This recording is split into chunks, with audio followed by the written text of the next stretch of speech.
এই কোয়ালিটিটা, এই যে দেখো না, তোমরা মোবাইলে দেখছো না, এই যে সর্বপ্রিয়ানন্দ রামকৃষ্ণ মিশনের যে মহারাজ আমেরিকার বেদান্ত সোসাইটিতে থাকে, 1 মাসের জন্য ভারতবর্ষে এসেছিল। 1 মাসে মনে হয় 1 ঘন্টা রেস্ট পায়নি সে। মানে বেদান্তটাকে গোদা বাংলায় সহজ সরল করে মানুষকে ওপর উপরে কেউ বুঝাতে পারে না। তো এখন এই যে যতগুলো অনুষ্ঠান হলো, সেখানে যে প্রশ্ন জিজ্ঞাসা আসে, যে টোকেনগুলি দিয়ে পাঠায়, ওখানে পাশে আরো 2 মহারাজ বসে থাকে, তাদেরকে মাঝে মাঝে বলে যে আপনারা একটা বলুন, কয় যে না, এই দেখেন নিচে লেখা আপনার নাম টোকেনের নিচে। আর এইটা হচ্ছে সেই মহর্ষি রমন অ্যান্ড আনন্দময়ী মা। আনন্দময়ী মার শেষের দিকে একটু দিয়েছে, তার কারণ আনন্দময়ী মায়ের চিন্তাধারা যে স্টেজ, এটা আরো সেই স্টেজের মতন আর কি, সেই জন্যে। তো এই বইটা আগে পড়বা, কিন্তু তারপরে এই দুটো হয়ে যাবে।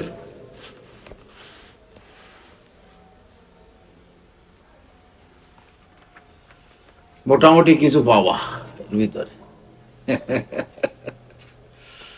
একটুখানি করি, অনেক কিছু পাওয়াই যায় না, কোনো হয়নি। এর যা জীবন, অবশ্যই আমি দুর্ভাগ্য বলবো না, আমার সৌভাগ্য। সত্য সাই বাবার কাছে তো সাক্ষাৎ হয়েছে আমার, ওই যে পুটাপুট্টিতে, যে হাত উঁচু করে এনে দিয়ে দিত সবাই। কেমন আছি আমি, এইটা বুঝতে গেলে আমার মতন একজনের লাগবে, সে হয়তো বুঝতে পারে। মানে আমি যে কুরুক্ষেত্রের মাঠে যে যুদ্ধ করলাম ছোটবেলাতে, এই বন্ধ করছি, এইরকম যদি কেউ যুদ্ধ করে থাকে, তাহলে তার সাথে আলোচনা করা যায় আমি কেমন আছি, সে কিছুটা বুঝবে। দেখো সেদিন একজন বিশ্ববিদ্যালয় শেষ, ডক্টরেট, পিএইচডি, তারপর সিবিআইর হেড অফ দ্য ডিপার্টমেন্ট চাকরি, বড় চাকরি, ইডির চাকরি, তারপরে এখন কলেজে চাকরি করছে, করে তারপরে আবার সিনেমাও করে, আবার সিরিয়ালও করে। তা সে সিপিএমের সময় তারে বুদ্ধদেব ভট্টাচার্য রাজনীতি নামাতে চেয়েছিল। না না, আমি রাজনীতি, আমার মহারাজ কি করবো? আমি বললাম কেন, যেটুকুনি বিদ্যা বুদ্ধি শিখেছো, পেটের ভাত জড়বে না? জগতের নোম্মা ছেড়া, তোমরা কি করবা তোমরা গিয়ে? তা সেইখান থেকে ছিল। এখন সেদিন হঠাৎ বোম্বে একটা শুটিংয়ে গিয়েছে, তো আমি সকালবেলায় তো আসন টাসন করি, তো সে সময় ফোন করেছে, মহারাজ নমস্কার, কেমন আছেন? বলো আসি। কি করছেন? আমরা শুটিং করছি। শুটিং করছেন মানে? বলে হ্যাঁ। তুই সিনেমা করতে পারিস, আমি করতে পারি না? আপনি বলেন কি, আপনার এই বয়সে আপনি শুটিং করছেন, সিনেমা করছেন? আমি বুঝতে পারছি না, আমার মাথা গোলা যাচ্ছে। আমার তো মাথা গোলা যাচ্ছে কেন? এতগুলো ডিগ্রিধারী তুই, তোর মাথা গোলাচ্ছে কেন? তার নাম ভাস্কর ভট্টাচার্য। ওই যে কি যে আপনি বলছেন, আপনি সিনেমা টিনেমা কোনদিন করেছেন নাকি? আমরা তোমার সিনেমা আমার সিনেমার ডিফারেন্স আছে। কই তাহলে আপনার শুটিং করছেন কি বইতে নেমেছেন আপনি? আর আমার বইয়ের নাম হচ্ছে দেহতরী। সকালে তুমি তো একবার করছো, আমি সকালে সন্ধ্যায় 2বার শুটিং না করলে আমার দেহতরী চলে না। আমি আসন করছি, এক্সারসাইজ, ব্যায়াম করছি। কয় ঘুরে বাবা, আমার মাথা তো ঘোলাই গেছিল। আমরা দেখো, অশিক্ষিত যারা আধ্যাত্মিক জগতে আসে না, এদের কথা শোনার সঙ্গে সঙ্গে জেরোস্কপি বের করো না, একটু চিন্তা ভাবনা করে জেরোস্কপিটা বের করবা।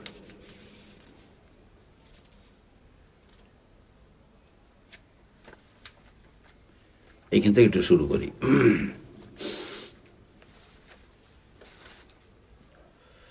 1910 খ্রিস্টাব্দে পিল্লাই সরকারি চাকরিতে দিলেন ইস্তফা। ইতিপূর্বে স্ত্রী বিয়োগ ঘটে জীবনযাত্রার ধারাটা এমন মোড় ফিরেছিল, কিন্তু এ সম্বন্ধে তিনি যে অবিহিত ছিলেন না তারও প্রমাণ আছে। এখন নূতন করে প্রশ্ন জাগলো, অতকেম পুনরায় দ্বার পরিগ্রহ করার প্রশ্নটা মনের মধ্যে ছিল, কিন্তু তার প্রতিবন্ধ কথাও ছিল পাশাপাশি। উচিত অনুচিতের দ্বন্দ্বের মাঝে নিজের বুদ্ধিতে কোনো একটা মীমাংসায় পৌঁছতে না পেরে পিল্লাই সমস্যাগুলি কাগজে লিখে গেলেন বিঘ্নমেশ্বরের মন্দিরে। সারা রাত্রি সমস্যা পূরণের প্রার্থনা করে দিলেন ধন্যা। আশা ছিল ভোরের আলোয় লিখিত প্রশ্নের দৈব উত্তর লিখিতভাবে পেয়ে যাবেন, সমস্ত সমস্যার সমাধান হয়ে যাবে। সকাল হলো কিন্তু উত্তর পাওয়া গেল না। আশাহত বিমর্ষ প্রাণে পিল্লাই নিরুত্তর দেব মন্দির পরিত্যাগ করে এলেন মহর্ষি রমণীর সন্নিধানে। যে কয়দিন পিল্লাই মহর্ষির কাছে রইলেন তার মধ্যে একবারও পেলেন না ব্যক্তিগত প্রশ্নগুলির উত্থাপন করার সুযোগ। মানে এ সময় উনি মৌনব্রত ছেড়ে দিয়েছে, মোটামুটি পৃথিবীর সমস্ত জায়গার লোক আসছে ওনার কাছে, দুটো সেটে কথার উত্তরও দেন, বেশিরভাগই মৌন হয়ে থাকেন। সংসার থেকে বেরিয়েই একটা কৌপিন নিয়ে অরুণাচল পর্বতের নিচে একটা জায়গায় একটা মন্দিরে গিয়ে বসেছিলেন। তারপরে ঢিল ঢাল এটা ওটা খেতে খেতে শেষে গায়েটায় ঘা হয়েছিল, একটা গুহার ভিতরে ঢুকলো, সেখানে আবার পোকা মাকড়ে বল্লায় কামড়ে তার আরো ই করলো। এই হলো মহর্ষি রমণ। তারপরে শেষের দিকে মোটামুটি কিছু কিছু প্রশ্নের উত্তর শুরু হলো। আগে তো যারাই বিশাল বিশাল প্রশ্ন নিয়ে এসে ওখানে গিয়ে বসতো, ওই পরিমণ্ডলের ভিতরে বসার পরে আস্তে আস্তে আস্তে আস্তে তাদের মনের ভিতরে প্রশ্নের উত্তর ভেসে উঠত। প্রথম প্রথম এই ছিল। তো এই হচ্ছে একজন যে কয়দিন পিল্লাই মহর্ষি রমণের কাছে রইলেন তার মধ্যে একবারও তার ব্যক্তিগত প্রশ্নগুলির উত্থাপন করার সুযোগ পেলেন না। মহর্ষির কাছে সর্বদাই লোকের ভিড়, তার মাঝখানে এসব কথা তোলাও যায় না, অথচ মীমাংসা একটা না পেয়ে ফিরে যাওয়ায় যায় কি করে। পিল্লাই মহা সমস্যায় পড়ে গেলেন। কত রকমের সমস্যার কথা তো লোকে মহর্ষির কাছে এনে হাজির করে। অতএব প্রথম প্রশ্নটি, সংসারে দুঃখ হাত এড়াবার জন্য কি আমার করণীয় জিজ্ঞাসা করায় বাধা নেই, কিন্তু এর পরের প্রশ্নগুলি যথাক্রমে মেয়েটির কথা ভাবছি, যে মেয়েটির কথা ভাবছি তার সঙ্গে আমার বিয়ে হবে কি না, যদি না হয় কেন হবে না, যদি বিয়ে হয় খরচে টাকা পয়সা জুটবে কোত্থেকে, মুশকিল হলে এগুলি নিয়ে। এই ধরনের প্রশ্ন মহর্ষিকে কেউ করে না। সরল প্রাণ নিষ্পাপ মানুষটি কয়েকদিন ধরে মনের সঙ্গে ধস্তাধস্তি করে শেষ পর্যন্ত হার মানলেন। না, হয় না, মহর্ষির কাছে এসব ছোট কথা বলাই যায় না। অপেক্ষা করে তিনি বসে আছেন। অন্যদিকে অন্য দিনের মতো সেদিন হয়েছে বহু ভক্তের সমাগম। পিল্লাইয়ের দৃষ্টি ছিল মহর্ষির মুখের দিকে নিবন্ধ। সহসা তিনি দেখলেন মহর্ষিকে বেষ্টন করে আছে এক অপূর্ব জ্যোতির্মণ্ডল। তার মধ্যে আবির্ভূত হলেন, আবার মিলিয়ে গেলেন অনুপম এক শিশুমূর্তি। পিল্লাই বিহ্বল হয়ে কেঁদে উঠলেন। উপস্থিত আর সকলে এ দৃশ্য দেখেনি। তারা পিল্লাইয়ের ভাবান্তর দেখে কেউ বা হাসলেন, কেউ বা বিদ্রুপ করলেন।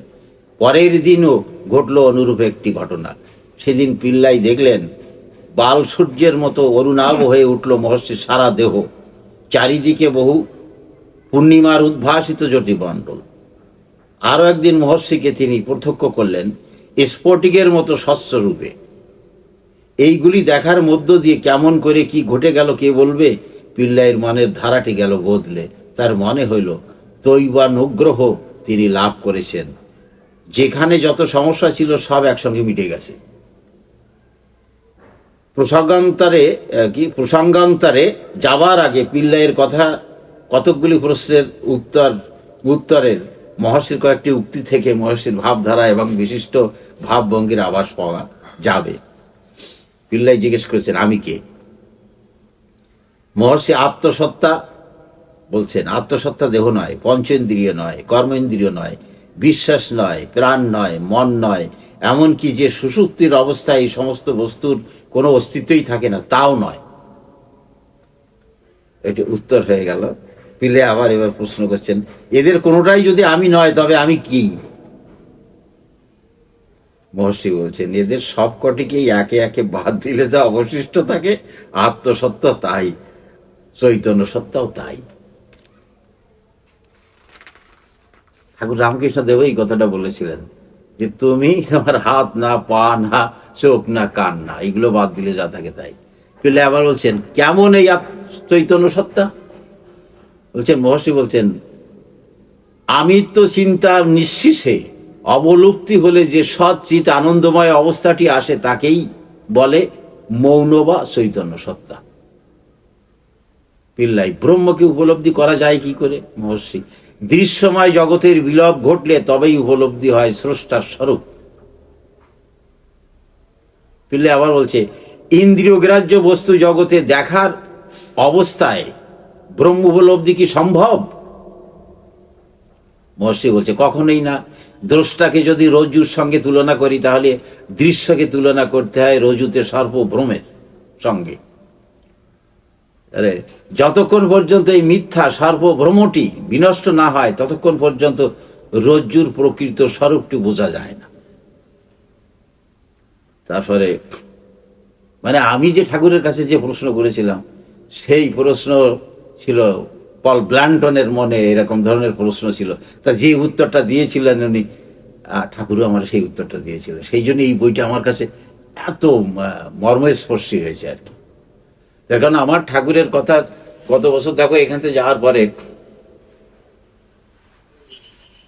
367 জন সাধক সাধিকার জীবনে আমি পড়েছি এই 1 বছরের ভিতরে। এর বেশিরভাগই পার্সেন্টের জন্মভূমি এই যে আজকে হাজির আমি। এই সমস্ত নিয়ে ঠাকুরের কাছে অনেক ইয়ে ছিল।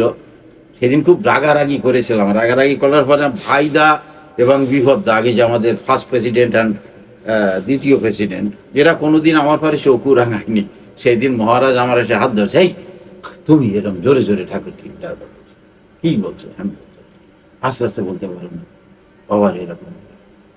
তাহলে দেখো তোমাদের একরকম চিন্তাধারা, আমার একরকম চিন্তাধারা। উনি এইখানে বসে মাঝে মাঝে গপ্প করছে ফরিদপুর ডিস্ট্রিক্টে পুঁটি মাছের মতন যা গাইছিল মহাপুরুষের। 71 সাল উনি দেখেছে। সেই 71 সালে আগুনের ভিতরে পোড়া মানুষের ভিতরে রাজাকারের হাতের থেকে মেয়েদের আমি ছাড়িয়ে ছাড়িয়ে এনেছি। আমারও মাইরে ফেলতে চাইছিল, বেঁধে রেখেছিল। একটা মেয়ের বুকের দুধ কেটে ধর্ষণ করে মেরে তার বুকের দুধ কেটে আমার মুখে ঘষে দিয়েছে। এই দৃশ্য তো উনি জানে না। তো এর পরও যদি উনি আমার সামনে বলে ফরিদপুর ডিস্ট্রিক্টে পুঁটি মাছের মতন ঝাঁক আসছিল, তাহলে তারা কি করলেনটা কি? ওখানে জন্মগ্রহণ করে তাদের তাড়া খেয়ে এই দেশে আশ্রম করলো। আর আমরা আশ্রমে একটু কাজ যখন কম করি উল্টো পাল্টা গালি গালাজ লাঠি দিয়ে পিটানো করে, তাকে সাথে পারলেন না? এই ছিল আমার প্রশ্ন। তারপরের দিন মনে ভাইদের কাছে কি বলেছে, ভাইদা সকালে এসে আমার কথা, এই তুই বাবারে কালকে কি কি কইছিস? বললাম আমার যা জানতে ইচ্ছে করে আমি তাই বলছি। তোমাকে তো করে না, আমার করে। তোমরা দেখো নি সে দৃশ্য। আমার বাড়ির পাশে বন্দরটা কত 35 মিনিটে শেষ করে দিল মেশিন গান দিয়ে গুলি করে। বিকেল বেলায় সব ব্যাংকের পোড়া টাকা ছাই হয়ে আসে, এসে উড়িয়ে পড়তে লাগলো। এই সমস্ত দেখেছি উনি গল্প করে আমার সামনে, পুঁটি মাছের মতন যা খাইছিল। যাক এই প্রসঙ্গটা শেষ করে নিয়ে সেইখানে যাবো, পল ব্ল্যান্টনের এখানে যাব।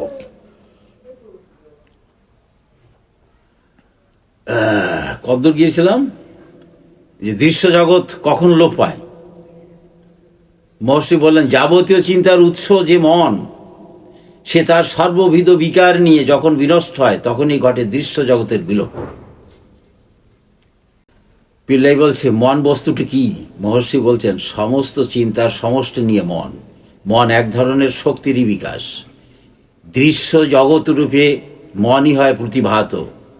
যেখানে এর উৎস, সেই উৎস মুখেই যদি এর বিনাশ ঘটে তাহলেই হয় আত্মোপলব্ধি সম্ভব। মনের বহির্গমনের সঙ্গে সঙ্গে জগতের উদ্ভব হয়, তখন আর আত্মসত্তাকে জানা যায় না। পিল্লাই বলছে মনকে ধ্বংস করা যায় কি করে? মহর্ষি বলছে মনকে বিনষ্ট করার একমাত্র পন্থা হলো আমি কে, এটি জানা। এই তো জিজ্ঞাসায় লেগে থাকা, এই জিজ্ঞাসায় লেগে থাকা, এই জিনিস জিজ্ঞাসাটির উদ্ভূত হয় মানসিক ক্রিয়ারূপে, তা ঠিক, কিন্তু শেষ পর্যন্ত মনের ক্রমিক বিলয়ের সঙ্গে সঙ্গে এর হয় অবসান। যে বংশদণ্ড দ্বারা চিতাগ্নি উজ্জীবন ঘটানো হয়, সেও শেষ পর্যন্ত বর্ষসাত। তখন জাগে আত্মজ্ঞান, অহং যায় মুছে, প্রাণবায়ু জীবনী শক্তি ঘটে অবসান। কারণ একেই উৎস পথের অহং সত্তা, প্রাণবায়ু জীবনী শক্তির উদ্ভব। এরপরে আমি করছি এই বোধ আর থাকে না। আত্মতত্ত্বের কাছে আমিত্বের সমর্পণ হলে সত্যিকারের ভক্তি, আত্মসমর্পণের প্রকৃত স্বরূপ এই। ওনার এই পর্যন্ত গেল। আর একজন এসেছিলেন হামফ্রিস, খাস বিলাতের নবাগত মানুষ, তার উপরে উচিতরের পুলিশ লোক, এরও এখানে এসে ঘোলায় গেছেন আর কি। এই যে হামফ্রিস জিজ্ঞাসা করলেন, প্রভু আমার দ্বারা কি জগতের উপকার হতে পারে? মহর্ষি বললেন, নিজের উপকার করো,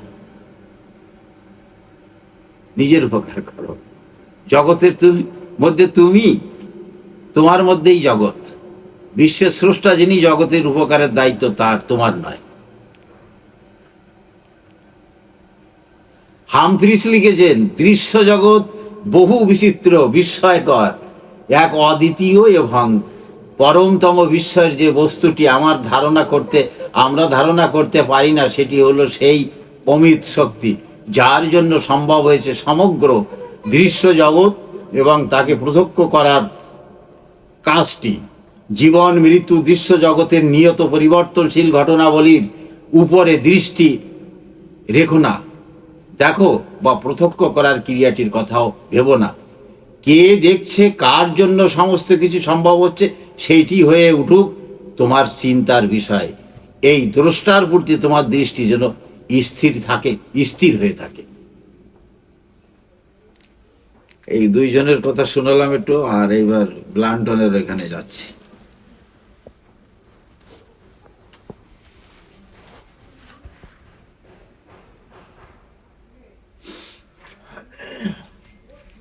কি আনন্দ পাবে দেখো, মানে তুমি যেটুকুনি পাবে আনন্দ, সহসা কেউ পাবে না। তার কারণ একটু ঘিলু থাকা দরকার বেড়ে নেই। হামফ্রিসের পরিচয় ইতিপূর্বে আমরা পেয়েছি। ভারতবর্ষের বাইরে মহর্ষির সৌরভ তিনি এনেছিলেন বহন করে। 1911 খ্রিস্টাব্দে ছোট্ট একখানি মুদ্রিত পুস্তিকায় হামফ্রিসের সংগৃহীত বিবরণ হয়েছিল প্রকাশিত। দেশান্তরের মানব সমাজের কাছে মহর্ষি রমনকে চিনার মতো করে, চিনিয়ে দেওয়ার মতো করে সুপ্রচুর উপকরণ তার মধ্যে হয়তো ছিল না, কিন্তু যেটুকুনি ছিল ইঙ্গিত হিসাবে তার মূল্য বড় কম নয়। মৌমাছির পায়ে পরাগরেণু যতটুকু ধরে, প্রাণ প্রতিষ্ঠার পক্ষে ততটুকু হয়ে ওঠে যথেষ্ট। অথচ প্রাণ সংক্রমণের এই রহস্য কোনো মৌমাছিরই জানবার কথা নয়। অমৃতের তৃষ্ণা যাকে পেয়ে বসে, সে বুঝি নিজেরই অজ্ঞাতসারে এমনিভাবে জড়িয়ে পড়ে সৃষ্টিধারার নিগুড় ষড়যন্ত্রে। নইলে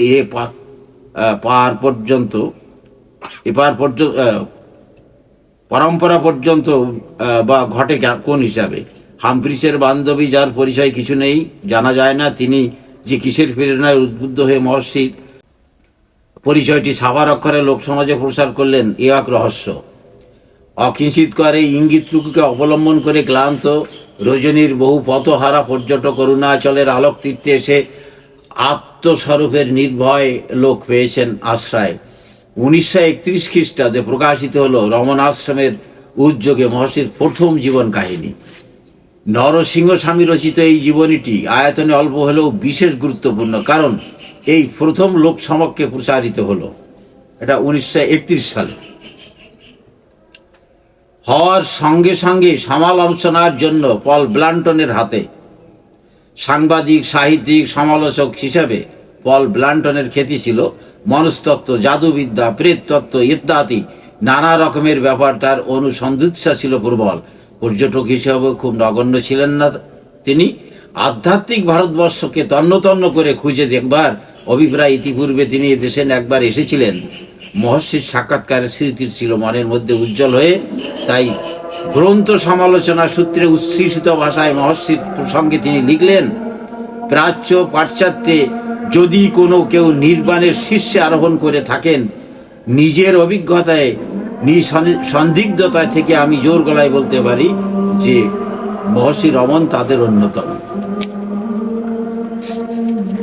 এইবার উনি যে প্রশ্নগুলি করেছিলেন সেখানে একটু যাই।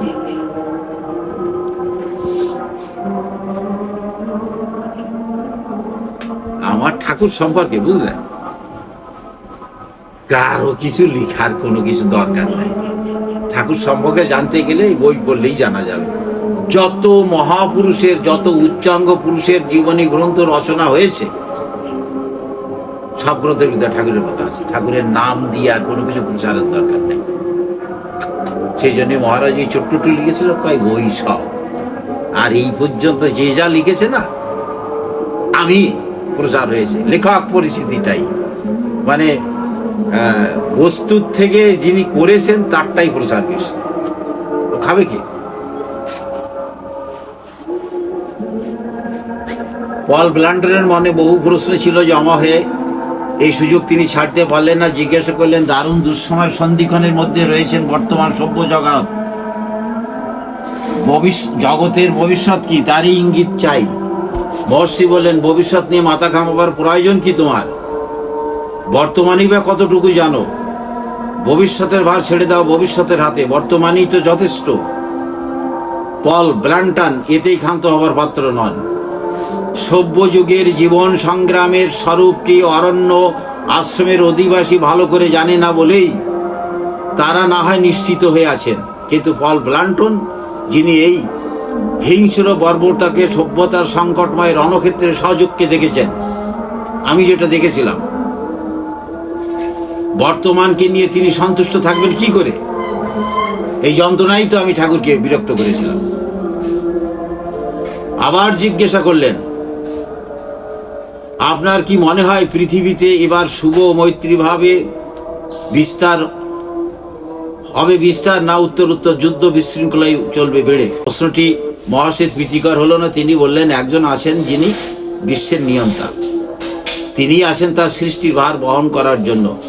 প্রাণের যিনি স্রষ্টা, প্রাণকে রক্ষা করতেও তিনি জানেন বিশ্বের দায়িত্ব তার, তোমার নয়।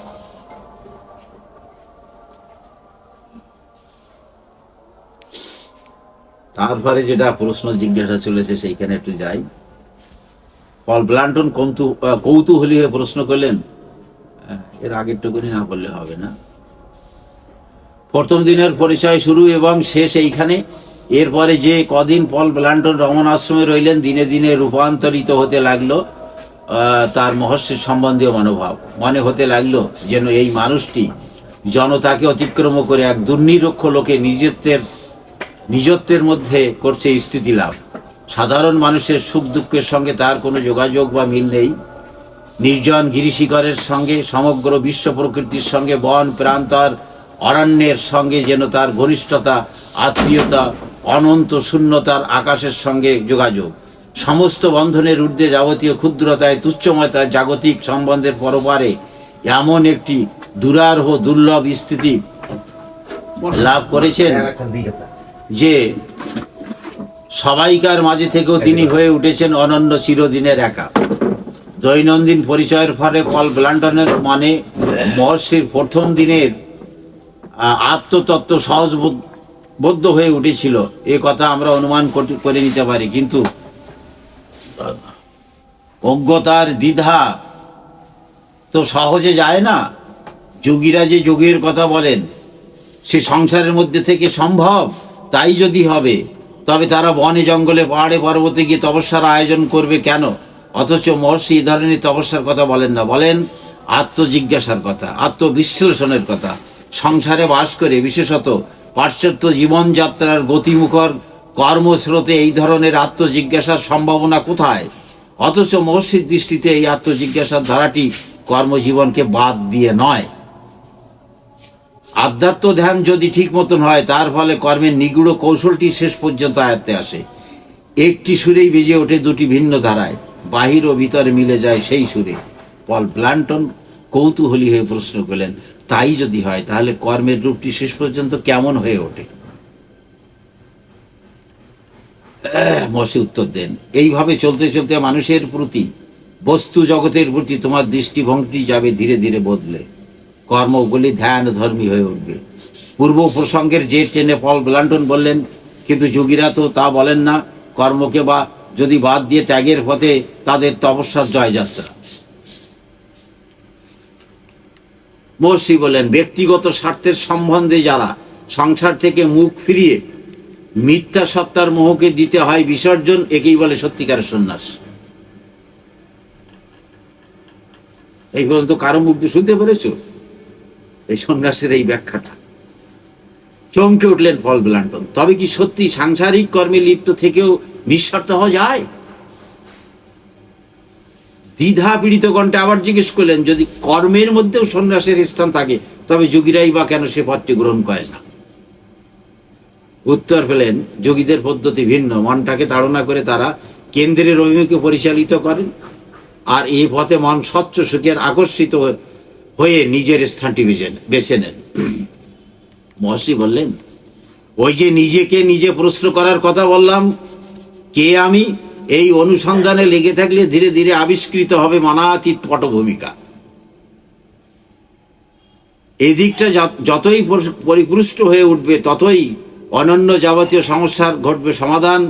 আচ্ছা, আরও একটু পরিষ্কার করে বলছি, সব মানুষই কামনা করে এমন তার সুখ বা আনন্দ যাতে দুঃখের সংস্পর্শ লাগেনি। যে আনন্দ ফুরিয়ে যাবে না তাই সবাই চায়। সহজাত প্রবৃত্তিকে অস্বীকার করার উপায় নেই। সঙ্গে সঙ্গে আর একটি চিন্তার চিরন্তন সত্যকেও না মেনে উপায় নাই। নিজেকে মানুষ যত ভালোবাসে তত আর কোনো কিছুকেই ভালোবাসে না। এবার এই দুইটিকে একসঙ্গে মিলিয়ে দিলে কি দেখা যায়?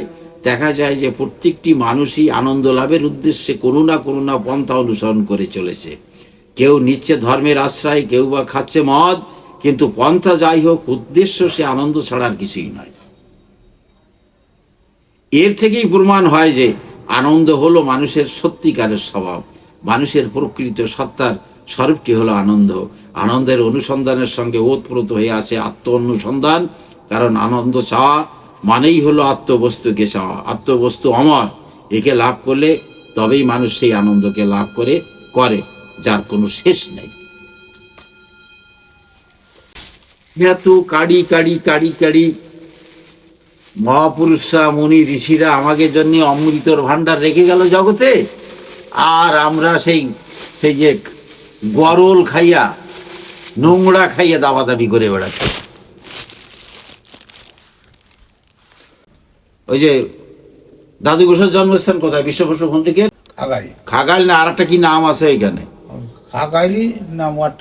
এখানে কত বড় মহাপুরুষের আবির্ভাব হয়েছিল যেন। জ্ঞানগঞ্জে যে সাধনা করে সিদ্ধি লাভ করে উনি আর নবদ্বীপিত একজন কি ছিল, প্রমথনাথ ভট্টাচার্য নাকি এরম একটা একজন, দুইজনে ওখান থেকে জ্ঞানগঞ্জ কমপ্লিট করে তারপরে দুইজনের দুই নাম হয়েছিল। নামে এসে দক্ষিণেশ্বরে রামকৃষ্ণদেবের কাছে কিছুদিন ছিল, তারপরে ওরা ফিরে আসে এই দেশে। এটা হচ্ছে তারা এখন একটু মেমোরিতে একটু হচ্ছে মাঝে মাঝে, অতটা নেই। আর একটু নাম বলো তো এখানে। ওই যে মিহির মহারাজের যে একটা গড়টার করে থিয়ে গেছে না বিশ্ববন্ধু ফটিকের ওখানে, ওই জায়গাটার নাম কি? মালিগাতা। মালিগাতা সোনারাম নাম করে একজন জমিদার ছিল, তার ছেলে ছিল বসন্ত কুমার। সে জ্ঞানগঞ্জে গিয়ে ওইখানে গিয়ে সাধনা করে সিদ্ধি লাভ করে এসে দক্ষিণেশ্বরে কিছুদিন ছিল রামকৃষ্ণদেবের কাছে। এরা দুইজন, এই যে ওই নবদ্বীপে ওর সাথে যোগ হয়, সেই এসে গিয়ে যেখানে জ্ঞানগঞ্জে যাবে সেই রাস্তায় গিয়ে তারপরে দুইজনে চলে যায়। কঠিন পরীক্ষা দিতে হয়। এই ঘটনাটা রয়েছে ভারতের সাধু সংঘ নাম করে একটা বই লিখেছে অমিয় কুমার মজুমদার, এই বইতে রয়েছে। তারপরে কি এটা হচ্ছে দত্ত কেন্দ্র কালীপদ গুহরায়, আর এই হলো একজন। আর এই রকম করে যে কত আসছিল, তা ওই ধরনের ওই যে পল ব্ল্যান্টনের মতন ওই যে গুতোটা মেরেছিলাম আমি ঠাকুরকে, তা ওই যে মহর্ষি রমন যা বলেছে আমারও ওই বলেছে, যে কি হতিছে কি হবে তাহা নিয়ে তুমি ভাবতে যাবো না। আদার ব্যাপার ইয়ে জাহাজের খবর নিতে যাও। তোমার যা কাপ, তোমার একটা মানুষ বডি দিছে, সেই মানুষ বডির কি কাজ সেইটা করো। সেই জন্য মনুষ্য প্রথম জীবন কিন্তু মাসি জীবন, জানো তো? জানো তো, এক জায়গায় পাঁচজন বসলে সব মাসি জীবনে ফিরে যায়। এর ভাষায় গন্ধ, ওর এ দোষ, এটাকে বলে মাসি জীবন।